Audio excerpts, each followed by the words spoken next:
마케팅 홍콩TV입니다. 오늘은 산업안전 산업기사 실기 필사평 스피드 암기 노트 9번째 시간을 진행하도록 하겠습니다. 집중하시고 바로 시작합니다. 안전보건 표지의 색채 및 색도 기준인데요. 빈칸 채우기 문제로 출제됩니다. 먼저 빨간색은 레드니까 색도 기준 색상 7.5 레드 R. 그 다음에 그 뒤에 나오는 건 명도와 채도예요. 명도 4에 채도 14. 4에 14가 금지 표지. 경고 표지에 사용되는 빨간색 색채 기준이고 사용 예로는 정지 신호, 소화 설비 및 그 장소, 유해 행위 금지, 화학물질 취급 장소에서의 유해 위험 경고 등의 빨간색을 사용합니다. 색도 기준은 7.5R, 4에 14다. 명도 4, 채도 14예요. 그 다음에 5Y, 8.5에 12. 요건 요 앞에 Y로 유추할 수 있겠죠. 경고 용도로 사용되는 노란 색상 색채 색도 기준이다. 화학물질 취급 장소에서의 유해 위험 경고, 이외의 위험 경고 주의 표지 또는 기계 방호물의 노란색 색채 기준 씁니다. 노란색이니까 Y 보고 바로 유추하실 수 있겠죠.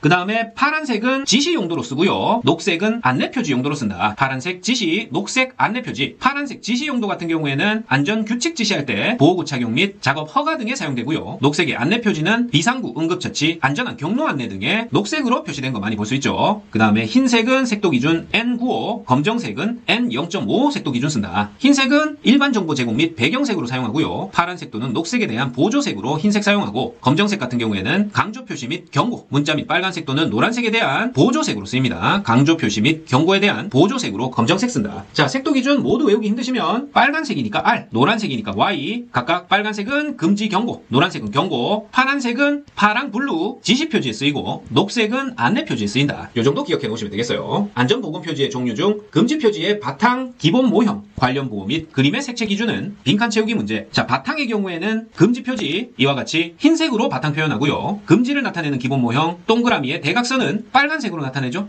그 다음에 관련 부호 및 그림은 검은색으로 나타낸다. 자, 출입금지, 보행금지, 차량 통행금지, 사용금지, 탑승금지, 금연, 화기금지, 물체 이동금지. 자, 각각의 표지들 뜻을 이해하는 것도 중요하고 색채 기준이 어떻게 적용되냐. 바탕은 흰색, 기본 모형, 동그라미의 대각선은 금지 표지니까 빨간색이고 관련 부호 및 그림은 검은색으로 나타낸다. 위험장소 경고 표지의 색채는 자, 위험장소 경고 이와 같이 바탕은 노란색이죠. 기본 모형 관련 부호 및 그림은 검은색으로 나타낸다. 자, 방사물질 경고, 고압 전기 경고, 매달림 물체 경고, 낙하물 경고, 고온 경고, 저온 경고, 몸 균형 상실 경고, 레이저 광선 경고, 그리고 마지막으로 문제에서 나왔던 위험 장소 경고. 위험 장소다. 삼각형 노란 바탕에 검은색 느낌표로 표현합니다. 다음 설명에 맞는 금지 표지 이름은 사람이 걸어 다녀서는 안 될 장소는 보행 금지죠. 사람이 걸어 다녀서는 안 될 장소, 중장비 운전 작업장 등은 보행 금지 표지고, 엘리베이터 등에 타는 것이나 어떤 장소에 올라가는 것을 금지한다. 예를 들어서 고장난 엘리베이터다. 탑승 금지 표지를 해야 됩니다. 그 다음에 수리 또는 고장으로 만지거나 작동시키는 것을 금지해야 할 기계기구 및 설비, 즉 고장난 기계죠. 사용 금지 표지해야 되고, 정리정돈 상태의 물체나 움직여서는 안 될 물체를 보존하기 위하여 필요한 장소, 예를 들어 절전 스위치 옆이다. 물체 이동 금지 표지해야 됩니다. 자, 각각의 기호는 이와 같이 표시하고요. 보행 금지는 사람이 걸어다녀서는 안 될 장소, 중장비 운전 작업장. 탑승 금지 표지는 고장난 엘리베이터에 타는 것이나 어떤 장소에 올라가는 것을 금지. 그 다음에 고장난 기계기구 및 설비다. 사용 금지 표지해야 되고, 정리정돈 상태의 물체나 움직여서는 안 될 물체를 보존하기 위한 장소, 절전 스위치 옆에는 물체 이동 금지 표지를 한다. 자, 경고 표지 종류 4가지 이상 써라. 단 위험장소 경고는 제외한다. 자, 인화성 물질 경고, 산화성 물질 경고, 폭발성 물질 경고, 급성 독성 물질 경고, 해골 바가지, 부식성 물질 경고, 손에 약품이 떨어지는 그림이죠. 이 중에 4가지 적어주면 된다. 자, 인화성 물질 경고, 빨간색 마른 모 안에 불꽃이고요. 산화성 물질 경고는 불꽃에 또 점점점점 이렇게 돼 있죠. 산화성 물질 경고. 폭발성 물질 경고는 폭죽 터뜨리는 모양입니다. 무언가 폭발하는 물질을 빨간 마른 모가 감싸고 있다. 그 다음에 부식성 물질 경고, 부식성 물질이 손바닥에 떨어지고 있죠? 아이고 무서워. 이와 같은 것들이 경고 표지입니다. 빨간색 마른 모에 흰색 바탕, 검은색으로 기본 모형 및 그림을 표시한다. 경고 표지 중 흰색, 무색 바탕에 기본 모형의 색채는 빨간색 또는 검은색에 해당하는 표지 종류는 이렇게 물을 때도 있습니다. 정답은 똑같이 적어주면 되겠죠? 인화성, 산화성, 폭발성, 부식성 물질 경고 이렇게 적어주면 되겠어요.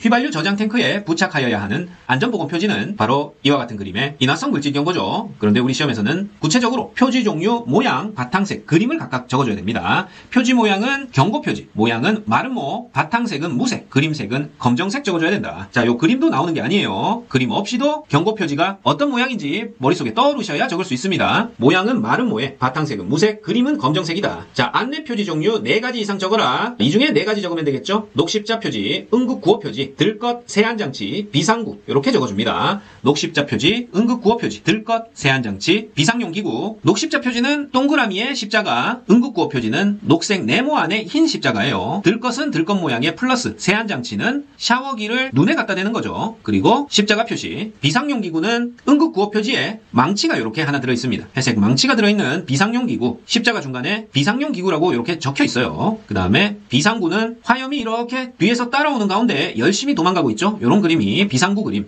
좌측 비상구는 좌측 문으로 대피하는 거고, 우측 비상구는 우측 문을 향해 달려가는 겁니다. 자, 안내 표지 종류, 녹색 바탕에 흰색 그림이고요. 녹십자 표지는 동그라미 녹색에 녹색 십자가다. 녹십자니까 말 그대로 녹색으로 십자를 표시해야 됩니다. 녹십자 표지, 응급구호 표지, 들것 세안장치, 비상용 기구, 좌측 비상구, 우측 비상구, 이 중에 4가지 이상 적어주면 된다. 다음 안전표지의 명칭은 절벽 비탈면에서 돌무더기 파편이 떨어져 나오는 그림, 낙하물 경고고요. 그 다음에 무언가 폭발하고 있다. 폭발성 물질 경고, 샤워기로 눈을 씻는 표시죠. 하얀색 십자 표시까지 세안장치 안내 표지고, 파란색 바탕에 흰색 용접 마스크 착용하고 있는 그림, 보안면 착용 표지입니다. 낙하물 경고, 폭발성 물질 경고, 세안장치, 보안면 착용까지 그림과 매칭해서 반드시 기억해두세요. 자, 마찬가지로 안전보건 표지 명칭 묻는 문제, 이름만 알면 쉽게 맞출 수 있는 땡큐인 문제 유형입니다. 이런 문제에서 틀리면 안 된다. 자, 성냥불에 불 붙어 있는데 빨간색 원의 대각선, 금지 표지죠. 화기 금지입니다. 그 다음에 검정색 선으로 그린 노란 바탕에 검정색 번개 표시, 고압 전기 경고고요. 녹색 네모에 흰색 들것과 십자 표지다. 안내 표지인데 들것에 대한 안내 표지죠. 그 다음에 불꽃은 불꽃인데 안에 작은 불꽃이 또 있다. 점점점점. 요건 산화성 물질 경고입니다. 경고 표지는 빨간색 마름모에 흰색 바탕, 검은색 그림이라는 거. 그 다음에 온도계가 나와 있고 화살표로 위쪽 방향을 표시하고 있는 경고 표지. 경고 표지는 검은색 선으로 그린 노랑 바탕 세모에 검정색 그림이죠. 요런 온도계 화살표 그림은 고온 경고예요. 자, 화기 금지, 고압 전기 경고, 들것 산화성 물질 경고, 고온 경고. 자, 이름을 들으시면 그림이 완전히 매칭돼서 떠오르셔야 됩니다. 사용 금지 표지는 손바닥에 안 돼! 빨간색 원의 대각선 표지, 사용 금지. 그 다음에 산화성 물질 경고, 아까 했었죠? 그리고 파란색 동그라미 바탕에 마스크 착용하고 있는 그림, 머리 숱은 좀 적은 사람입니다. 눈도 없고, 요건 방진 마스크 착용 표지예요. 무언가를 착용하라는 표지는 파란색 동그라미 바탕에 흰색으로 그린 거다. 그 다음에 비탈면에서 파편이 떨어져 나오는 그림, 낙하물 경고 표지죠. 관계자 웹 출입 금지 표지 종류 3가지는 허가 대상 물질 작업장, 성면 취급 해체 작업장, 금지 대상 물질의 취급 실험실 등 허석금 시외 출입 금지입니다. 허석금,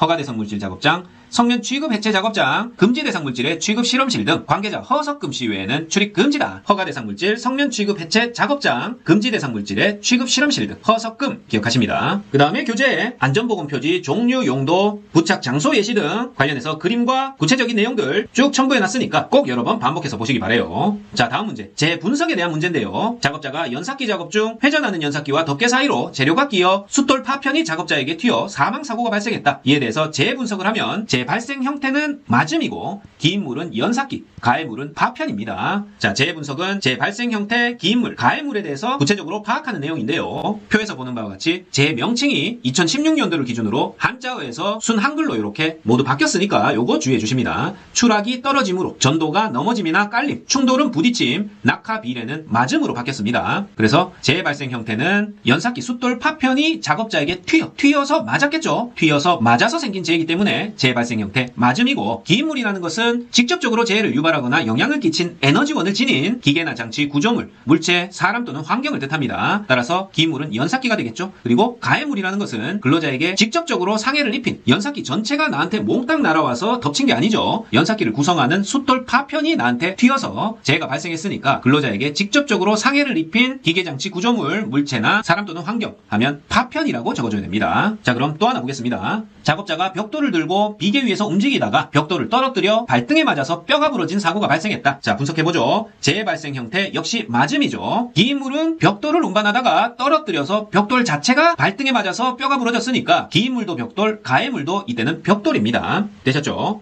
자, 이렇게 재해 발생 형태, 기인물, 가해물 적어주는 문제, 요 표를 보시고 어떤 재해 발생 형태인지 직관적으로 판단하시면 되겠어요. 자, 지금부터는 계산 문제 쭉 보겠습니다. 자, 우리 시험에서는 도수율, 연천인율, 강도율 직접 구하라 하는 계산 문제들이 자주 출제되는데요. 자, 기본적인 공식, 도수율은 연 근로자 시간 수분의 재해 발생 건수 곱하기 10의 6승이고요. 100만을 곱한 게 도수율이다. 100만 도수. 이렇게 이해하시고, 강도율이라는 것은 연 근로자 시간 수분의 근로 손실 일수 곱하기 1000이다. 강도 1000. 강도 1000이에요. 강도율엔 1000 1000 곱한다. 그리고 연천인율은 연평균 근로자 수분의 사상자 수 곱하기 1000으로 구합니다. 연천인율. 자, 그래서 문제로 돌아와서 어느 사업장의 근로자 수가 500명이고 연간 10건의 재해가 발생하고 6명의 사상자가 발생한다. 단 하루 9시간 250일을 근무했을 때 도수율과 연천인율을 각각 구하라는 문제. 자, 먼저 도수율 볼까요? 1년 동안 근로자가 일한 시간수, 연 근로자 시간 수분의 재해 발생 건수니까 근로자가 일한 시간은 총 500명이 하루 9시간 동안 250일이랬죠. 따라서 계산기 쳐보시면 112만 5천 시간이 연간 총 근로자 시간 수고요. 요거 분의 재해 발생 건수 10건이죠. 곱하기 10의 6승 100만 도수 이렇게 해주면은 8.89 나온다. 도수율은 8.89고 연천인율 같은 경우에는 연평균 근로자 수, 이 사업장은 근로자 수가 500명이고 하루도 빠짐없이 근무했으니까 연평균 근로자 수는 500명이 되겠고 여기에다가 사상자 수 6명, 연천인이니까 사상자 수지 재해 발생 건수를 입력하면 안 돼요. 따라서 500분의 6에다가 곱하기 1000 해주면 이렇게 약분해서 12가 연천인율이 되겠습니다. 되셨죠? 도수율은 1년간 전체 근로자의 근무 시간 수 분의 재해 발생 건수, 도수율은 건수고요. 곱하기 100만, 10의 6승. 그 다음에 연천인율은 연평균 근로자 수 분의 사상자 수입니다. 연천인율은 수퍼수다, 수퍼수. 사상자 수퍼 근로자 수다. 그리고 천인율이니까 1000 곱한다는 거.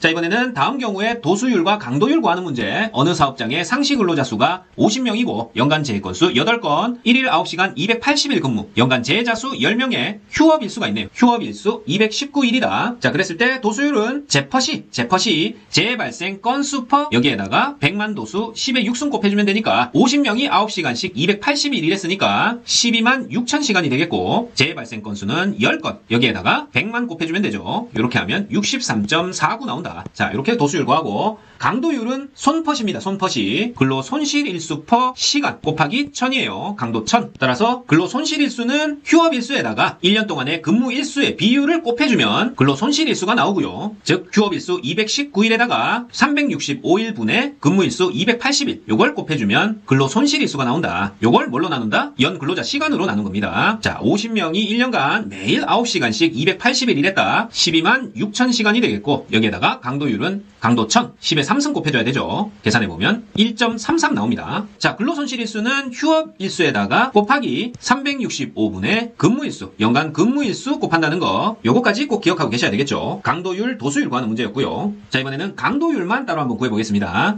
어느 사업장의 도수율이 4이고 연간 5건의 재해와 350일의 근로손실일수가 발생했을 때 강도율이 얼마냐? 자, 다행히 근로손실일수는 바로 주어져 있죠. 휴업일수를 가지고 계산하지 않고 근로손실일수가 350일이다 했으니까 강도율 구하는 공식은 손퍼시 손실일수 나누기 연근로 총시간인데 여기다가 1000 곱해주죠. 그런데 주어진 것이 근로 손실일수는 주어졌지만 요 근로 총시간 연근로자 시간수가 없기 때문에 요거를 도수율을 통해서 먼저 구해보라 그런 의도죠. 그러면 도수율 공식도 알아야 되겠죠. 도수율 공식은 제퍼시 곱하기 100만이니까 여기서 제 건수 알고 있고 도수율이 4라고 했으니까 구해보면 요 시간이 나오겠죠. 연근로자 시간수는 100만 곱하기 시간을 곱해서 열로 넘기고 도수율을 이렇게 나눠주면 자리가 바뀌니까 도수율은 4가 되고 재해 발생 건수는 5니까 연 근로자 시간 수는 125만 시간이 됩니다. 자, 이렇게 해서 강도율을 다시 구해보면 강도 1000 먼저 곱해주고 손퍼시니까 근로손실일수 350일 나누기 125만 시간 이렇게 계산해주면 0.28이 강도율이 됩니다. 자, 이번에는 도수율 한 번 더 구해보죠. 근로자 800명 재해 건수 5건 하루에 8시간 근무 1년 300일 근무예요. 도수율은 재해 발생 건수 나누기 연 근로자 시간 수 곱하기 100만 이렇게 하면 되는데 총 근로 시간은 800명이 하루 8시간 동안 300일 일했으니까 계산해보면 192만 시간이 나옵니다. 따라서 100만 하고 이렇게 약분해서 1.92가 되고 1.92분의 5는 2.6041666 뭐 이렇게 나와요. 소수 셋째 자리에서 반올림해서 둘째 자리까지 2.60 이렇게 나타내주면 됩니다. 다음의 경우 도수율과 연천인율은 1년에 10건의 요양재해가 발생하고 재해자 수는 6명이다. 연간 250일 근무했고 하루 9시간 근무 근로자 수 500명일 때 도수율과 연천인율 먼저 도수율은 제퍼시 재해 발생 건수 10건이죠. 그 다음에 시간은 500명이 하루 9시간 250일 일했으니까 요거 계산해보면 8.89 나오고 연천인율은 수수였죠. 사상자 수 나누기 연평균 근로자 수니까 재해자 수 6명에 연평균 근로자 수 500명 해서 연 천인율에 1000 곱한다. 요거 빠뜨리지 마시고 계산하면 12 나옵니다. 자, 꼭 스스로 문제만 보고 한번 풀어보시기 바래요. 다음에 도수율 구하는 문제. 요건 약간 변형된 문제도 잘 보시고 푸실 수 있어야 됩니다. 540명이 근무하고 하루 8시간 1년에 300일 근무하고 요양근로손실수 XX일 연간 30건 재해가 발생했다. 자, 그런데 도수율은 제퍼신데 여기에 재해 건수 30건도 있고 시간도 540명이 8시간씩 300일 근무한다. 뭐 다 나와있죠. 그런데 요양근로손실일수가 나와있어요. 도수율 구하는 데는 필요 없는 수치죠. 요건 헷갈리게 하기 위해서 넣어놓은 겁니다. 도수율은 제퍼시 딱 중심 잡으시고 아는 대로 공식 적용해서 풀어주시면 돼요. 도수율은 100만 도수 100만 먼저 곱해주고 제퍼시 재 건수 30건 시간은 540명이 8시간 300일 동안 일했다. 계산해보시면 23.1 나옵니다. 자, 다음의 경우 강도율은 어느 사업장의 작업자 100명 근무시간 8시간 1년 근무일 300일 재해가 14급 2명 사망 1명 휴업일수 37일이라고 나와있네요. 먼저 강도율은 강도 1000이죠. 1000 곱해주고 그 다음에 근로손실일수는 한 가지만 추가해서 알아두시면 됩니다. 자, 근로손실일수를 구할 때 사망자가 발생했다. 또 재 등급이 14급인 요건 아주 경미한 부상인데요. 재 급수에 따라서 근로손실일수를 계산하는 날짜가 있습니다. 그 중에서 재 14급은 한 명당 근로손실 50일을 쳐주고 사망 한 명은 무려 근로손실일수 7,500일을 쳐요. 그리고 휴업일수는 37일인데 여기에다가 근로손실일수 구할 때는 365분의 근무일 300일 해서 이렇게 보정해줘야 된다고 했죠. 휴업일 중에 일요일이나 공휴일 등 휴일이 포함되어 있기 때문에 365분의 근무일 해서 휴업일수에 곱해줘서 보정을 해줘야 됩니다. 요거까지 해서 7,500일 더하기 50일 2명 제14급 그 다음에 37일에